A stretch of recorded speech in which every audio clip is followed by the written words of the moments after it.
She threw me on the street the day after my son's funeral, claiming the house was hers now. At the will reading, she laughed. "Hope you enjoy being homeless, Eleanor." Then the lawyer opened the sealed envelope. "If you're watching this, subscribe and let me know where you're watching from. Now, hit that like button if you enjoy stories about karma. And let me tell you how this all started. Because sometimes the best revenge is just letting people reveal exactly who they really are." The call came at 3:17 a.m. on a Tuesday. David's voice on the other end was strained, breathless. "Mom, something's wrong. My chest. I can't." The line went dead. By the time I reached the hospital, my 45-year-old son was gone. "Massive heart attack," the doctor explained with clinical detachment. Nothing they could do. Stephanie stood beside me in the sterile waiting room, her face a mask of shock, but I caught something else in her expression. Relief? No. Surely I was imagining things in my grief. "What happens now?" I whispered, still unable to process that David, my healthy, vibrant son, was simply gone. Stephanie straightened her shoulders, and for a moment, her composure slipped. "Now we deal with reality, Eleanor. David's gone, and I have decisions to make." The coldness in her voice sent a chill through me. We'd never been close, Stephanie and I, but David had always been the bridge between us. Now that bridge was gone, and I was beginning to understand just how deep the chasm really was. "Of course, dear. We'll get through this together," I said, reaching for her hand. She pulled away. "We'll see about that." I should have recognized the warning in those words. Instead, I attributed her coldness to shock. People grieve differently, I told myself. Some become emotional, others turn inward. Stephanie was clearly the latter. The funeral arrangements consumed the next 3 days. I offered to help pay for everything.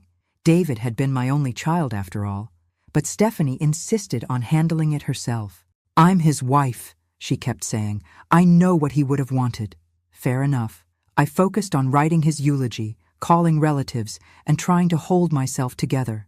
At 67, I'd buried my parents and my husband, but losing a child felt like a special kind of hell.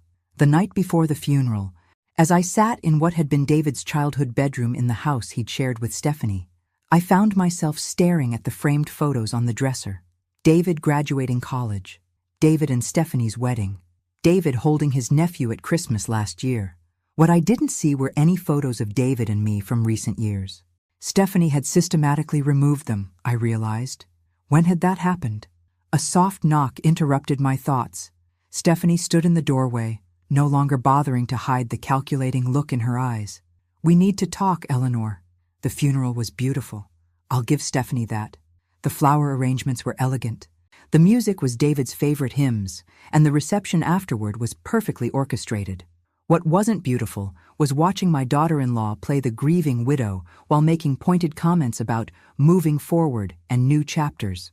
I stood in the receiving line, accepting condolences from friends and family, when I overheard Stephanie talking to her sister behind the flower arrangements.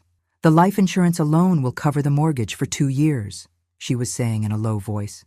"And without the extra expenses." "Extra expenses? What extra expenses?" "What about Eleanor?" her sister asked. "Where will she go?"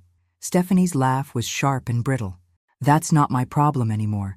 She can figure it out like the rest of us adults." My blood ran cold. I'd been living with them for 2 years, ever since I'd sold my own home to help with their down payment. David had insisted it would be temporary, just until I found something smaller and more manageable. Somehow, temporary had stretched into permanent, and I'd grown comfortable in the routine of helping with the house, cooking dinner, being useful. Apparently, I'd been naive. "Eleanor." Stephanie appeared at my elbow, her public face firmly in place. "Could you help me in the kitchen? There are some things we need to discuss." I followed her through the crowd of mourners, nodding at neighbors and accepting final hugs from my sister, who was flying back to Phoenix in the morning. In the kitchen, Stephanie closed the door and turned to face me. "I'm going to be direct," she said, her voice calm and businesslike. "This house is in David's name, which means it's mine now. I need time and space to process my grief without complications." "Complications?" I kept my voice steady, though my heart was racing. "You living here. It's not working anymore, Eleanor. I need my privacy." The words hit me like a physical blow. "Stephanie, I understand you're grieving, but surely we can— No, she held up a hand. I've made my decision. I'll give you until tomorrow evening to pack your things. That should be plenty of time. I stared at her, searching for any sign of the woman who'd once called me Mom, who'd hugged me at Christmas dinners, who'd cried when David proposed. That woman was gone, replaced by someone cold and calculating. Where exactly do you expect me to go? Stephanie shrugged. You're a grown woman, Eleanor. You'll figure something out. The casual cruelty of it took my breath away. David would be horrified by this conversation. David's dead. The words came out flat, final. And the sooner you accept that, the better off we'll both be. I packed my entire life into 4 suitcases and 2 boxes. 67 years reduced to what would fit in the trunk of my car. As I folded my clothes and wrapped my few remaining photographs, I kept waiting for Stephanie to come upstairs and apologize, to say she'd spoken in grief, and of course I could stay until I found somewhere else to go. She never came. Instead, at exactly 6 p.m. the next day, she appeared in my doorway with her arms crossed. Time's up, Eleanor. I zipped the last suitcase closed and looked around the room that had been my sanctuary for 2 years. The walls were bare now, stripped of the few personal touches I'd been allowed to add. It looked like a guest room again, which I supposed it always had been. I'll need a few more minutes to get everything to the car, I said. I'll help you. It wasn't an offer. It was a statement. Stephanie wanted me gone, and she wanted to make sure it happened quickly. We made 3 trips in silence. As I loaded the last box into my car, I turned to say goodbye, maybe to make one final appeal to whatever remained of her humanity. I know you're angry with me for some reason, I said quietly. I wish I knew what I'd done wrong so I could fix it. Stephanie's expression didn't soften. You didn't do anything wrong. Eleanor, you just exist. In my space, in my life, in my way. David felt sorry for you, but I don't. The honesty was brutal and somehow cleaner than the polite fiction we'd been maintaining. I see. I got into my car and rolled down the window. Will you at least tell me if there's going to be a formal reading of David's will? I assume he left something? Why would he leave you anything? Stephanie's voice was genuinely puzzled. You're not his wife, and it's not like you ever contributed financially to our household. The irony was so sharp it actually made me smile. The $40,000 I'd given them for the down payment might disagree with that assessment. But clearly Stephanie had either conveniently forgotten or genuinely convinced herself it had been a gift. Of course, I said. Silly of me to assume. I drove away without looking back, heading toward the Hampton Inn on Route 9. It was the closest hotel I could afford while I figured out what came next. In the rearview mirror, I watched Stephanie stand in the driveway until my car disappeared around the corner. At the hotel, I checked in for a week and carried my suitcases to a generic room that smelled like industrial cleaning products and broken dreams. I sat on the polyester bedspread and stared at my reflection in the mirror above the dresser. Who was this woman looking back at me? A widow, now childless, homeless, and apparently worthless in the eyes of the only family she had left. But as I sat there in that sterile room, something unexpected began to stir in my chest. Not despair, though that was there too. Something sharper, something that felt almost like anticipation. Stephanie thought she'd won. She thought she'd successfully discarded the inconvenient mother-in-law and claimed her prize. What she didn't know was that David had been a much better son than she'd ever given him credit for.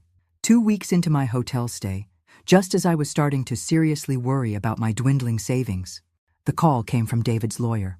Mrs. Fairfield, this is James Morrison from Morrison & Associates. I handled your son's legal affairs. Yes, Mr. Morrison, I remember meeting you at David and Stephanie's house closing.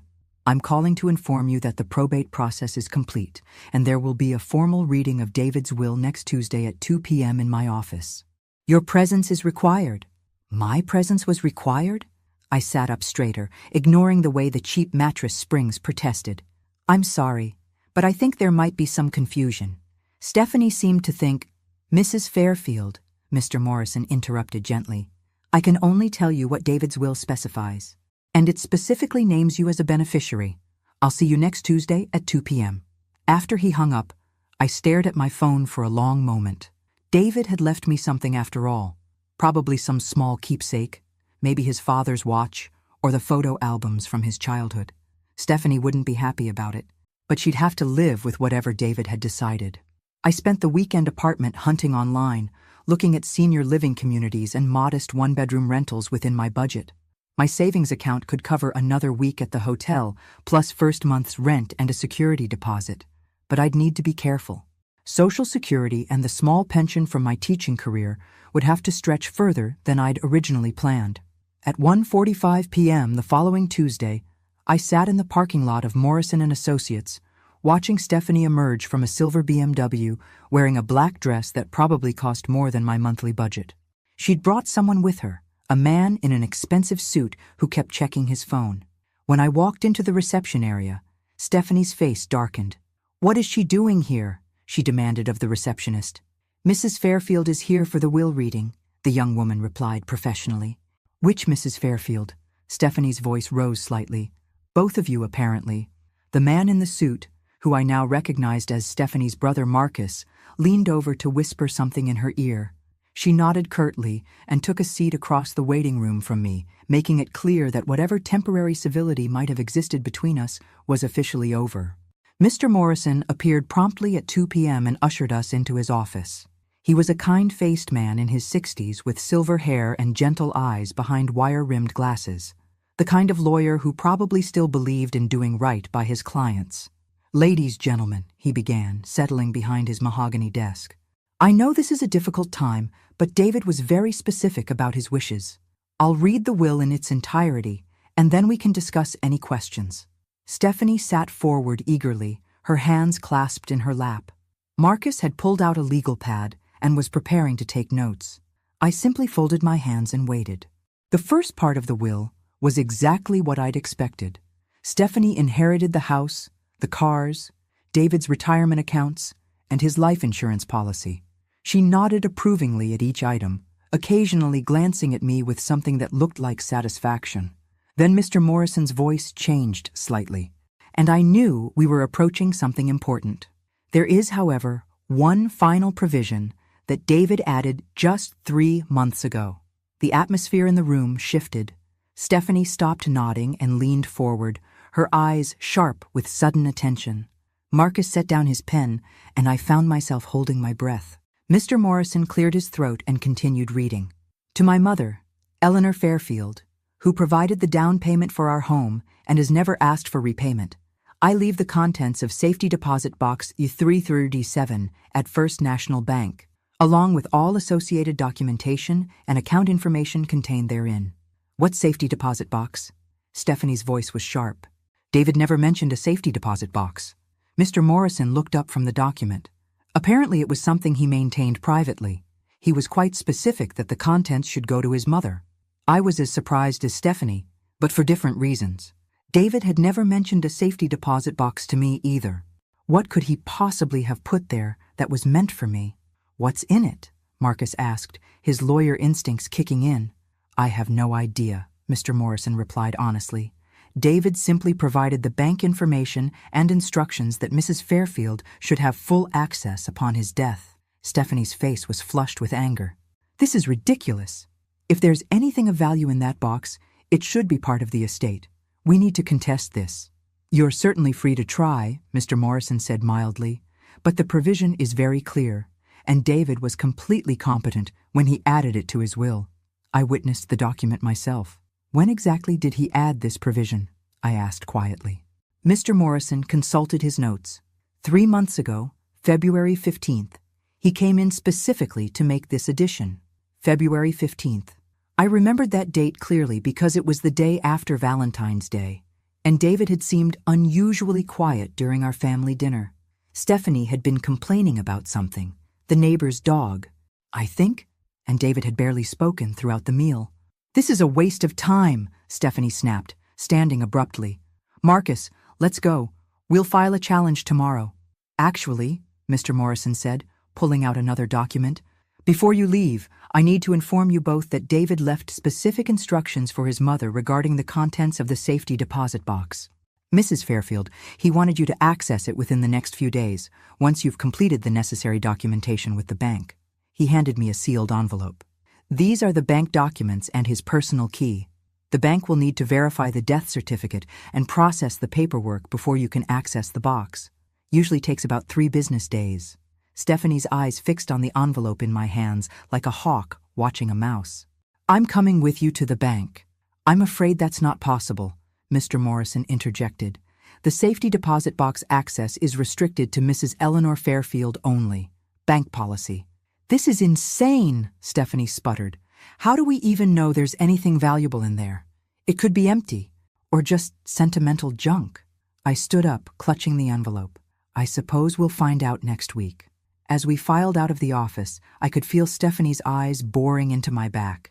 In the parking lot, she cornered me beside my car.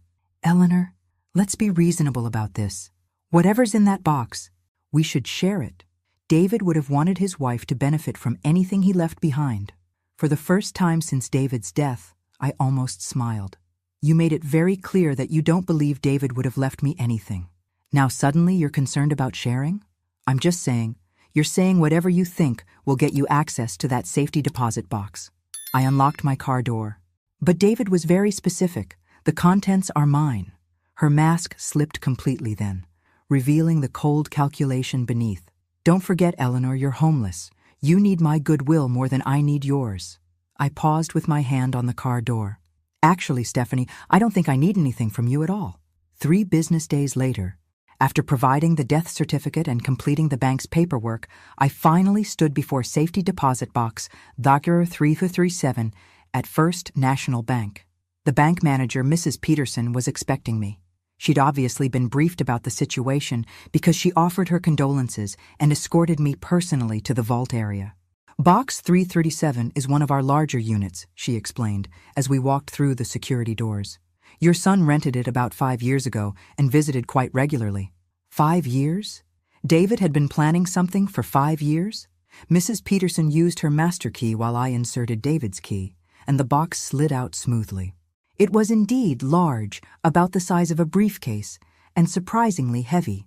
Take all the time you need, Mrs. Peterson said, showing me to a private viewing room. I'll be at my desk when you're finished. Alone in the small, windowless room, I lifted the lid of the safety deposit box. The first thing I saw was a letter addressed to me in David's familiar handwriting. My hands trembled as I opened it. Mom, it began, if you're reading this, then I'm gone, and Stephanie has probably shown you exactly who she really is. I'm sorry for that, but I'm not surprised. I've known for years what kind of person I married, and I've been preparing for this possibility. My heart raced as I continued reading. You gave us $40,000 for our house down payment. I know you thought of it as a loan, even though you never asked for repayment. I've been investing that money for the past 5 years, adding to it whenever possible. The money in the accompanying accounts isn't just repayment. It's what careful investing has grown into. I set the letter down with shaking hands and looked at the documents underneath. Bank statements, investment portfolios, account numbers. My eyes scanned the balance sheets, trying to make sense of the numbers.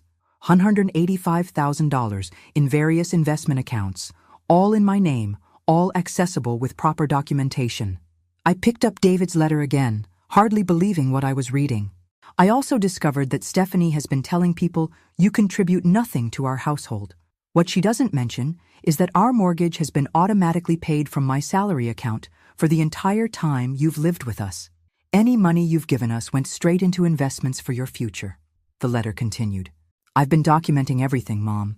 Every email, every text, every casual comment she's made about you.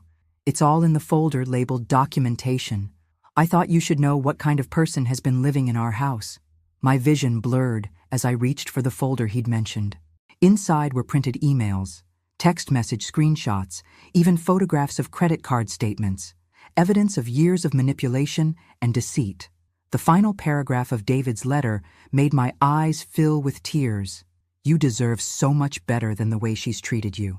Take this money and build yourself a life where no one can make you feel unwanted ever again. And Mom, don't tell Stephanie about any of this until you're safely away from her. Trust me on this one. All my love, David. I sat in that little room for nearly an hour, reading through everything David had left for me. By the time I emerged, I had a clear picture of exactly how my daughter-in-law had been manipulating both of us for years. Mrs. Peterson helped me transfer all the documents to a large envelope and explained the process for accessing the investment accounts. As I walked to my car, my phone rang. "Eleanor?" Stephanie's voice was falsely sweet. "I was wondering if you'd like to come by for lunch today. We could discuss what you found in the safety deposit box." I smiled at my reflection in the car window. "That's very generous, Stephanie. I'll be there at noon." It was time for Stephanie to learn that sometimes the people you underestimate are the ones who surprise you most. I arrived at Stephanie's house, her house now, at exactly noon, carrying a small gift bag and wearing my best poker face. She answered the door in a flowing white dress that probably cost more than my monthly hotel bill, all smiles and false warmth. "Eleanor, I'm so glad you came. I've made your favorite chicken salad." Funny how she remembered my favorite foods now that she wanted something from me. The dining room table was set with her wedding china and fresh flowers. Stephanie had clearly put effort into this performance. She poured iced tea and chattered about the weather while I sat quietly, watching her work up to what she really wanted to discuss. "So," she finally said, settling into her chair with practiced grace, "I've been thinking about yesterday, about the safety deposit box." "Have you?" I sipped my tea calmly. "I know we've had our differences, but David would want us to support each other through this difficult time. Family should stick together. Family." Rich coming from the woman who'd thrown me out the day after her husband's funeral. "I couldn't agree more," I said evenly. Stephanie's eyes lit up, clearly thinking she'd found an opening. "I'm so relieved to hear you say that. I was worried you might be angry about having to find your own place so quickly, but you understand I needed space to grieve." "Of course." I took a bite of chicken salad. "Grief affects everyone differently." "Exactly." She leaned forward eagerly. "So about what David left you. I was thinking we could pool our resources, combine whatever was in that box with David's life insurance, maybe invest it together. I have some wonderful financial advisors." I bet she did. The same ones who'd been helping her make questionable spending decisions. "That's very thoughtful, Stephanie. But I'm curious, what makes you think there was anything valuable in the safety deposit box?" She paused, clearly not expecting the question. "Well, David was always so private about certain financial matters. He must have had a reason for keeping something separate." "Private? That's an interesting choice of words." "You know what I mean." She waved a hand dismissively. "Men and their financial planning. They never tell us wives everything." I set down my fork and looked directly at her. "Actually, Stephanie, I think David told you exactly as much as he thought you needed to know." Something flickered in her eyes. Uncertainty. Maybe a hint of fear. "What did you find in the box, Eleanor?" The moment of truth was approaching, but I wasn't quite ready to play that card yet. Instead, I reached for the gift bag I'd brought. "I brought you something," I said, pulling out a small wrapped package. "A little thank you gift." She unwrapped it eagerly, revealing a framed photograph of David from his college graduation. Her face softened slightly. "Oh, Eleanor, this is lovely. Thank you. I thought you should have it. After all, you were such a devoted wife." The emphasis I placed on devoted wasn't lost on her. She looked up sharply, searching my face for hidden meaning. "What's that supposed to mean?" "Nothing at all. I'm just appreciating how well you took care of my son." Stephanie set the photograph down carefully, her demeanor shifting. The fake sweetness was evaporating, replaced by something warier. "Eleanor, you're being cryptic. Just tell me what was in the safety deposit box." I smiled and took another sip of tea. "Documents mostly. Very interesting reading material." "What kind of documents?" "Oh, you know, financial records, investment statements, some correspondence." I paused meaningfully. "Quite a few printed emails and text messages." The color drained from Stephanie's face. "Text messages?" David was quite thorough in his record-keeping, especially toward the end. I pulled out my phone and opened the photos David had taken of various text conversations. "Would you like to see one? This is from about 6 months ago." I turned the screen toward her, showing a screenshot of her texting her sister. "God, I can't wait until that old bat finally moves out. Then we can turn her room into the home gym I've been wanting." Stephanie lunged for my phone, but I pulled it back smoothly. "There are dozens more," I said conversationally. David was apparently very good at documentation. "This next one is particularly enlightening. It's you texting Marcus about how you've been convincing David that I should contribute to household expenses when the mortgage was already budgeted from his salary. Stop. Stephanie's voice was barely a whisper. And then there's the email where you're laughing with your sister about how gullible I am, how easy it was to make me feel like a burden when you'd already planned to kick me out after David's death. I set the phone down and looked at her with what I hoped was mild curiosity. That was forward-thinking of you. By the way, planning my eviction while David was still alive? Stephanie's composure finally cracked completely. He had no right to save private messages. Actually, he had every right. It was his house, and you were discussing his mother. I leaned back in my chair. The question is, what are we going to do about this situation? What do you want? The mask was completely off now, revealing the calculating woman underneath. Want? I don't want anything from you, Stephanie. I never did. Then why are you doing this? What's the point of humiliating me? I considered the question seriously. You know, you're right. There's no point in humiliating you. You've done that perfectly well yourself. I don't understand. You threw me out of my home the day after my son's funeral. You told me I was worthless, that David felt sorry for me, that I'd contributed nothing to your household. I stood up slowly. But here's what you didn't understand about David. He saw everything. Every cruel comment, every manipulation, every lie you told. Stephanie was gripping the edge of the table, her knuckles white. And you want to know the really beautiful part? I continued. He documented all of it, not to hurt you, but to protect me, because he knew that once he was gone, you'd show your true colors. You can't prove any of this would hold up in court. Court? I laughed, and the sound surprised even me. Oh, sweetie, I'm not taking you to court. Stephanie blinked, clearly confused by my response. You're not? Why would I? You've already given me everything I need. I don't understand what you're talking about. I pulled out the folder from David's safety deposit box and placed it on the table between us. David left me more than just text screenshots, Stephanie. He left me 5 years' worth of evidence showing exactly how you've been manipulating both of us.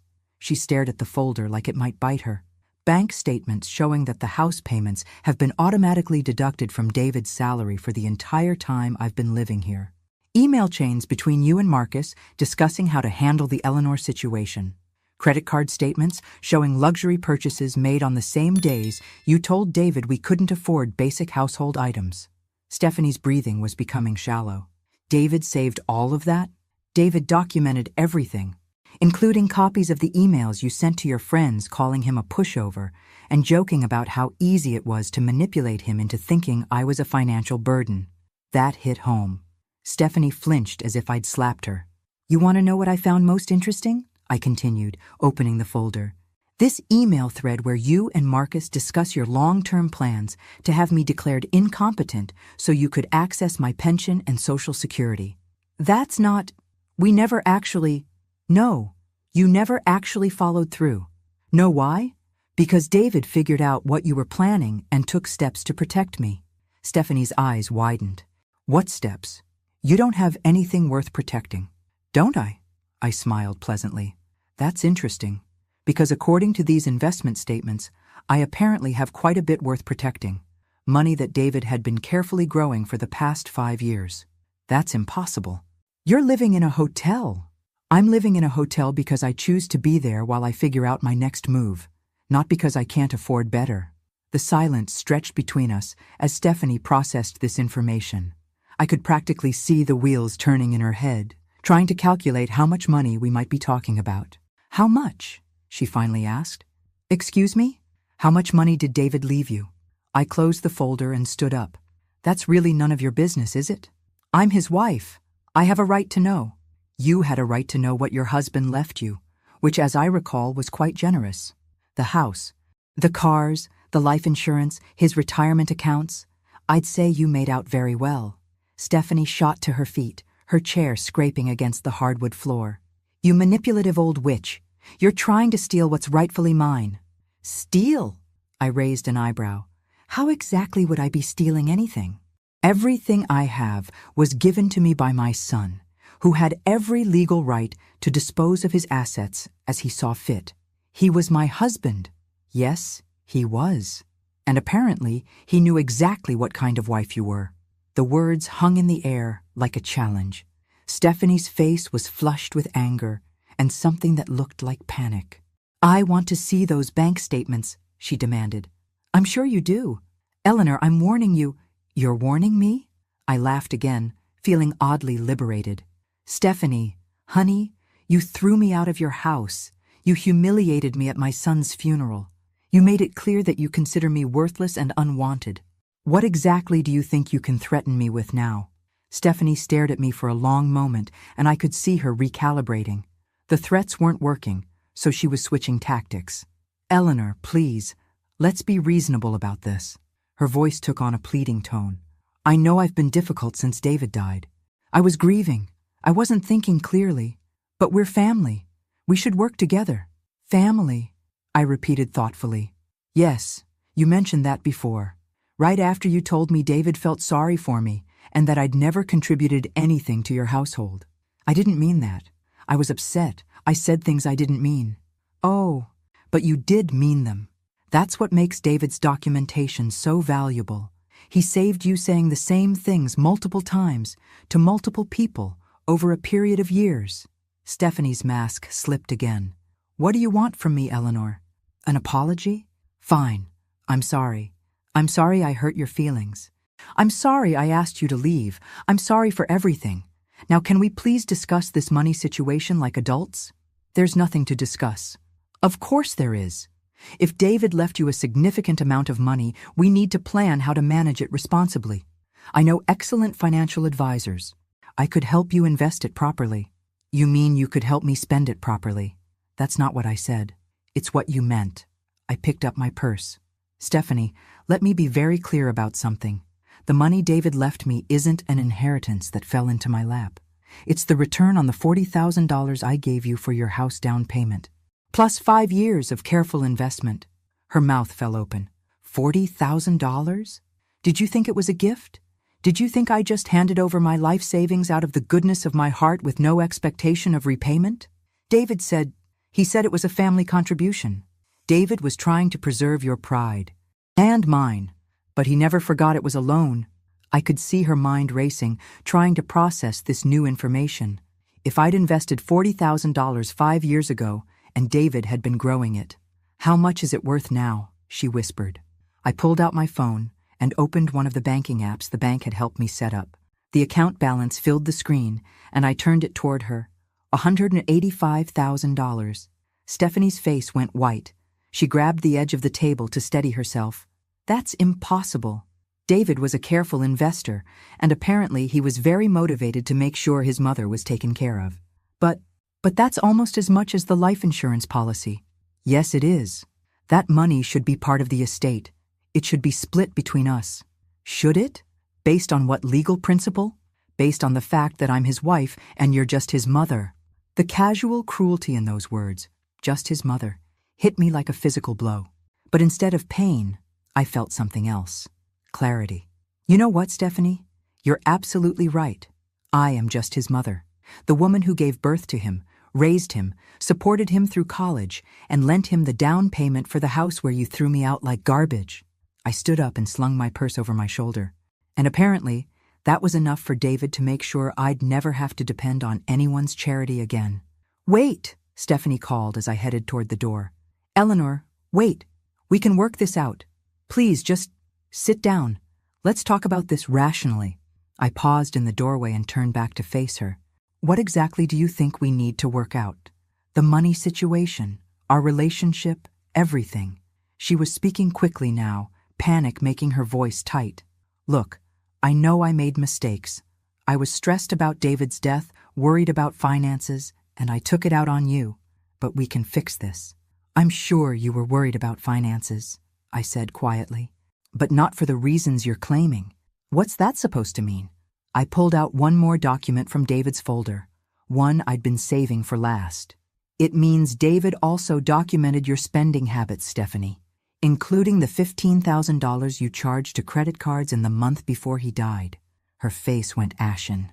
"Spa treatments, designer clothes, a weekend in New York with your sister, all while telling David you were worried about money for groceries. That's not—" "I wasn't—" "You weren't what?" planning to live off his life insurance while throwing out the inconvenient mother-in-law who might interfere with your lifestyle? Stephanie collapsed back into her chair, the fight going out of her. You don't understand the pressure I was under. What pressure? Everyone expected me to be the perfect wife, the perfect hostess, David's colleagues, the neighbors, my family. Do you have any idea how exhausting it is to maintain appearances? I looked at her sitting there in her designer dress, in her beautiful house, surrounded by luxury, complaining about the burden of appearances. No, Stephanie, I don't, because I was too busy actually taking care of your husband while you were busy spending his money. I loved David. You loved what David could provide for you. There's a difference. She was crying now, ugly tears that smeared her perfect makeup. I can't lose everything. I can't go back to being nobody. You're not nobody, Stephanie. You're David's widow. You inherited a $500,000 house, a $200,000 life insurance policy, and his retirement accounts. You're financially set for life if you manage it properly. But it's not enough for the life I planned. Then maybe you planned the wrong life. I walked toward the door again. And this time she didn't try to stop me with words. Instead, there was a soft thud behind me. I turned to see Stephanie slumped forward in her chair, her face gray, her breathing shallow. For a moment, I thought she might actually be having a medical emergency. Then I realized what I was seeing. Complete defeat. The moment when someone realizes they've lost everything they thought they were entitled to, and there's no manipulation or charm or cruelty that can get it back. I can't, she whispered. I can't lose everything. You're not losing everything, Stephanie. You're losing the things that never belonged to you in the first place.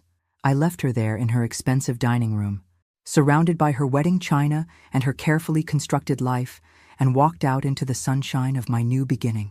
Sometimes the best revenge isn't revenge at all. Sometimes it's just justice, served exactly when it's needed most. And sometimes, if you're very lucky, it comes with a hefty bank balance and the knowledge that the child you raised turned out to be exactly the man you hoped he'd become.